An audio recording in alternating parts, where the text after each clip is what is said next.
guys, Assalamualaikum. Ini saya bersama dengan Laila Zurli Az-Zahra. Halo. Dia ini sama seperti saya, yaitu mahasiswa PAI Angkatan 2020. Kita tuh awal kenalnya tuh gimana sih awalnya? Kita awal kenal itu gara-gara ngerjain PKM waktu semester berapa? Dua kalau nggak Dua atau salah. tiga sih? Dua. Bahasa Indonesia itu ada di semester 2. Jadi matkul wajib harus mengerjakan PKM. Kita satu kelompok, guys. Ya, satu kelompok.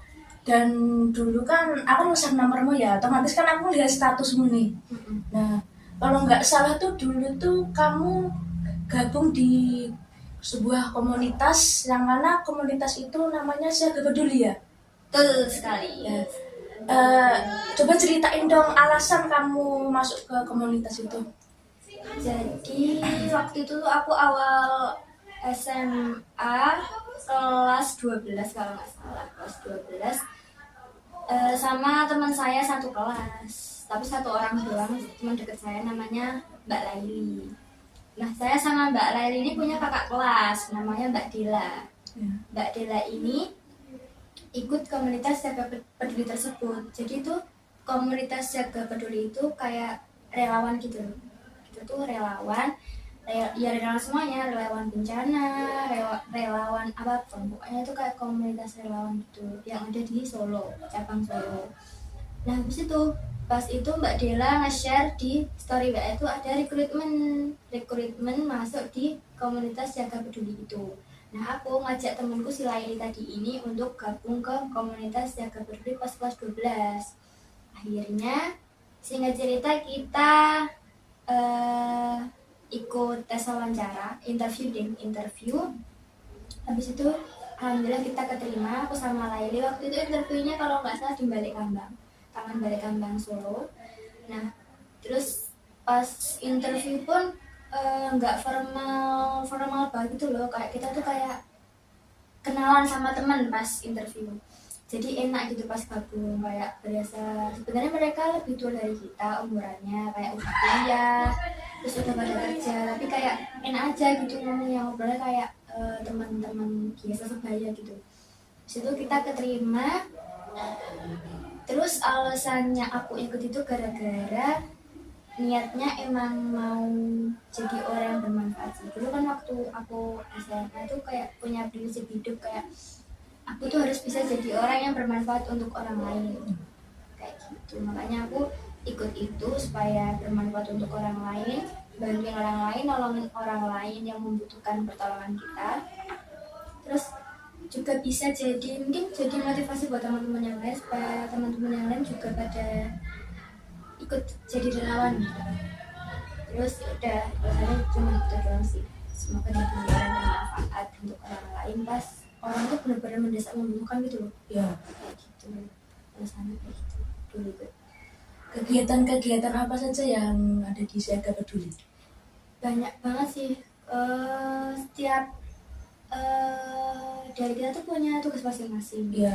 Nah, pas itu kan aku ikutnya pas awal aku ikut Jaga Peduli, jadi aku nggak ikut kayak dalamnya gitu loh, kayak buat poster atau ngurusin apa acara, terus menetapin tanggal berapa gitu, enggak. Jadi aku cuma langsung ikut terjun di lapangan. Pas pertama kali aku ikut itu kegiatannya ini meminta dana untuk korban bencana gempa bumi kalau nggak salah waktu itu. Dan aku lupa waktu itu gempa bumi di mana gitu loh, di luar Jawa kalau nggak salah waktu itu. Udah lama berarti. Udah lama. Pokoknya waktu itu ada gempa, terus kita komunitas Jaga Peduli itu membuat kayak ini loh, kardus kecil gitu loh. Ya. Terus dikasih poster depannya dari komunitas Jaga Peduli, kayak biar resmi, logo resmi gitu, biar orang-orang udah tahu kalau kita tuh nggak bohong gitu loh, bukan penipuan. Intinya tuh kami dari komunitas resmi dari Jaga Peduli cabang Solo meminta dana sumbangan untuk korban yang dari gempa bumi itu. Pertama kali tempatnya, lokasinya itu di alun-alun gitu. Nah, terus dari kita tuh dibagi beberapa orang, 2-3 orang itu kan di situ ada perempatan lampu merah toh. Iya. Nah, 2-3 orang itu jaga di perempatan itu 1, 2, 3, 4, pokoknya 2-3 orang. Nah itu meminta dana sumbangan buat korban bencana gempa bumi yang waktu itu terjadi. Udah lama banget. Udah lama banget, waktu itu aku masih kelas 12 SMA. Itu waktunya pokoknya sore habis asar pada asar kita itu kumpul dalam gitu. Terus setelah itu ada kegiatan pembagian sembako. Salah satu dari kita tuh ada yang rumahnya di daerah Sukoharjo, di sana aku lupa namanya apa. Nah salah satu tim dari kita itu tuh kayak bikin acara, memang kesepakatan dari komunitas kami untuk pembagian sembakonya di desanya salah satu teman kita, karena disitu banyak sekali orang yang fakir kurang mampu, janda juga, terus banyak orang yang lanjut usia, anak nenek, duafa. Di situ juga ada anak yatim piatu yang tinggal sendirian juga ada. Jadinya kan kita pilih tempatnya mbaknya atau masnya salah satu dari kita. Nah pas di situ itu kita kegiatannya pembagian kelompok juga. Jadi ada yang nyari data di Pak RT, Pak RW, terus ada yang beli sembakonya, ada yang bungkusin sembakonya kelompoknya, terus ada yang jagain posko, terus habis itu ada yang masak buat nanti kita makan setelah pembagian sembako, terus ada yang clean bagiin sembako, ada juga yang baru nyiapin permainan untuk referensi kita setelah kegiatan pembagian sembako. Waktu itu saya dapat 2 job, saya mencari data dan tim saya ke Pak RT sama Pak RW, terus job yang satunya sama tim saya itu kita membeli sembakonya. Terus kegiatan selanjutnya yang pernah saya lakukan itu ke panti asuhan, buka bersama dengan anak yatim piatu di sana. Tempatnya di panti asuhan daerah Sukoharjo, tempatnya itu terpencil jauh dari perkotaan. Setelah itu kita datang ke sana pukul 4 sore. Nah, setelah 4 sore itu kita menyiapkan untuk buka puasa, yang bagian putri menyiapkan teh hangat, es buah, takjil, terus makanan pokok, terus yang bagian putra bagian sama adik-adiknya sama tebak-tebakan untuk mengisi kebutuhan mereka. Nah, habis itu kita selesai azan maghrib, kita buka puasa bareng-bareng sama adik-adiknya, sama bapak ibu yang ada di sana. Terus habis itu kita sholat maghrib berjamaah, terus kita sharing session, habis itu kita sholat isya sama tarawih jamaah. Habis itu kita kemas-kemas bersih-bersih bersama, kemudian baru pulang sama teman-teman seperti itu. Terus ada kegiatan lagi pembagian Al-Quran untuk masjid-masjid yang kekurangan Al-Quran. Banyak loh ternyata tuh, masih di daerah Solo kok, di daerah Solo masih ada banyak masjid yang kekurangan Al-Quran ternyata. Itu Padahal bukan pelosok gitu loh. oh iya coba.